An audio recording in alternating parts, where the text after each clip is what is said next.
Vladimir Putin, the life story of Russia's president introduction. Vladimir Vladimirovich Putin is one of the most influential and controversial political figures of the 21st century. As the president of Russia and former prime minister, his leadership has shaped modern Russia's domestic and international identity. Known for his strategic mindset, control over state affairs, and strongman image, Putin's journey from a modest upbringing in Leningrad, now Saint Petersburg, to the Kremlin has been both remarkable and complex. This life story traces Putin's early life, education, KGB career, rise to power, domestic policies, global strategies, and personal life. It aims to explore the man behind the political persona, a story of ambition, intelligence, and iron will. Humble beginnings in Leningrad. Vladimir Putin was born on October 7, 1952, in Leningrad, Soviet Union. The city, which had suffered immense destruction during World War II, was still recovering. Putin's family lived in a communal apartment shared with two other families. His father, Vladimir Spiridonovich Putin, was a factory foreman and had served in the Soviet Navy during World War II. His mother, Maria Ivanovna Shelomova, worked at a factory and was known for her gentle demeanor. Young Vladimir was a spirited and curious child. Despite being small in stature, he was determined to make a mark. His early school years were unremarkable academically, but he showed signs of competitiveness and discipline. At the age of 11, Putin developed an interest in martial arts. He started training in Sambo and later judo, which became lifelong passions. This training instilled in him a sense of self-control, focus, and mental toughness that would later become defining traits of his character. A Soviet patriot, his teenage years, Putin was captivated by stories of Soviet intelligence officers. He admired the secret agents portrayed in Soviet films and decided that he wanted to join the KGB, the Soviet Union's main security agency. He visited the local KGB office as a teenager, asking how to become a spy. He was advised to study law, a recommendation he took seriously. Putin enrolled at Leningrad State University in 1970 and studied law. He joined the Communist Party and began networking with influential figures.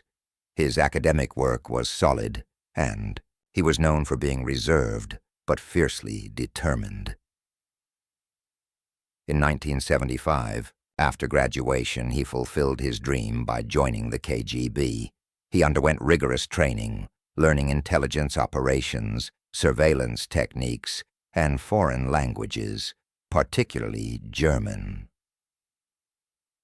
The KGB years. Putin's KGB career began in Leningrad, but in 1985, he was stationed in Dresden, East Germany, under a cover identity.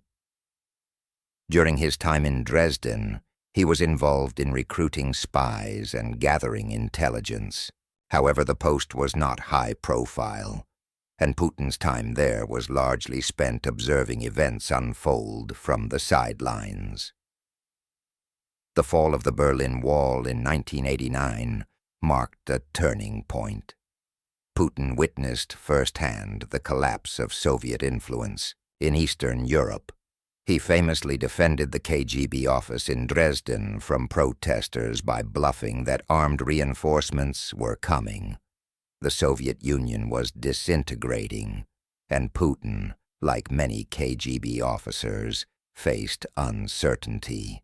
In 1991, he resigned from the KGB with the rank of lieutenant colonel. He returned to Leningrad, now Saint Petersburg, where a new chapter awaited. Rise in Saint Petersburg. Upon returning to Russia, Putin joined the administration of Anatoly Sobchak, the reformist mayor of Saint Petersburg. Putin worked as the head of the Committee for External Relations, responsible for attracting foreign investments and managing city contracts. This position gave him vital experience in politics, bureaucracy, and international diplomacy. He gained a reputation for loyalty, efficiency, and discretion. He remained close to Sobchak until the mayor's electoral defeat in 1996. That same year, Putin moved to Moscow, where his political ascent accelerated rapidly. He joined the administration of President Boris Yeltsin, first working in the Presidential Property Department and later rising to Deputy Chief of Staff. From unknown to Prime Minister. In July 1998, Yeltsin appointed Putin as the head of the Federal Security Service, FSB, the KGB's successor agency. In this role, Putin restored morale and professionalism within the organization. His calm demeanor and strategic thinking impressed Yeltsin's inner circle. On August 9, 1999, Yeltsin appointed Putin as Prime Minister of Russia. It was a surprising decision, as Putin was relatively unknown to the public. Shortly after, a series of apartment bombings shook Russia, killing hundreds. The government blamed Chechen terrorists, and Putin's tough stance on terrorism earned him national attention. He led a military campaign in Chechnya with decisiveness and aggression, gaining popularity for his resolve.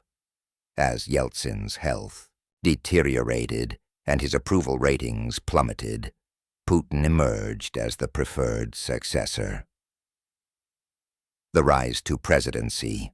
On December 31st, 1999, Boris Yeltsin resigned unexpectedly, naming Putin acting president. He also ensured Putin's victory by supporting him in the 2000 elections. Putin campaigned on restoring stability, ending corruption, and reviving national pride. He won the March 2000 election with 53% of the vote. Putin's early presidency focused on rebuilding Russia's economy, reasserting federal control over regions, and curbing the influence of oligarchs, powerful businessmen who had thrived during the post-Soviet privatization. He centralized power, subdued independent media outlets, and restructured the political system. Critics saw this as authoritarianism, while supporters saw it as necessary for Russia's recovery. Economic growth and control. During his first two terms, 2000-2008, Putin oversaw strong economic growth fueled by rising oil prices. He reduced poverty, stabilized the ruble, and built foreign reserves. His government paid off much of Russia's foreign debt. But his methods drew criticism. Independent media outlets were brought under state control or pressured into compliance. Political opponents were marginalized or imprisoned. The judiciary was accused of bias. Yet Putin's popularity remained high. To many Russians, he restored dignity and stability after a decade of chaos. He also revived Russia's international status. At global summits, he represented a confident, assertive Russia that refused to be sidelined by the West. Prime Minister, again due to constitutional term limits, Putin did not run for a third consecutive term in 2008. Instead, he supported his ally Dmitry Medvedev, who won the presidency. Medvedev appointed Putin as prime minister, but most observers believed Putin remained the real power behind the scenes. This arrangement, often referred to as tandemocracy, allowed Putin to maintain control while adhering to the letter of the Constitution. In 2012, Putin returned to the presidency amid widespread protests. The Constitution had been amended to extend presidential terms from 4 to 6 years, meaning Putin could potentially remain in power until 2024, and later, even longer. Authoritarianism and nationalism. Putin's third term, 2012-2018, saw a hardening of authoritarian practices. Laws restricting public demonstrations, labeling NGOs as foreign agents, and curbing internet freedoms were enacted. The most defining moment of this era was the annexation of Crimea in 2014. Following Ukraine's pro-Western revolution, Russia seized Crimea in a move widely condemned by the international community. Putin framed it as a historical correction and a defense of Russian-speaking populations. This action caused a rupture with the West. Sanctions were imposed, diplomatic relations soured, and Russia's economy took a hit. Yet, domestically, Putin's approval ratings soared, as many Russians viewed the annexation as a patriotic triumph. He increasingly leaned into nationalism, positioning himself as the protector of Russian values against Western liberalism. Foreign policy and power projection. Putin's foreign policy has focused on re-establishing Russia as a global power. He intervened in the Syrian civil war in 2015, supporting Bashar al-Assad's regime. The military involvement shifted the tide of war and cemented Russia's influence in the Middle East. He cultivated relationships with China, Iran, and other nations sidelined by the West.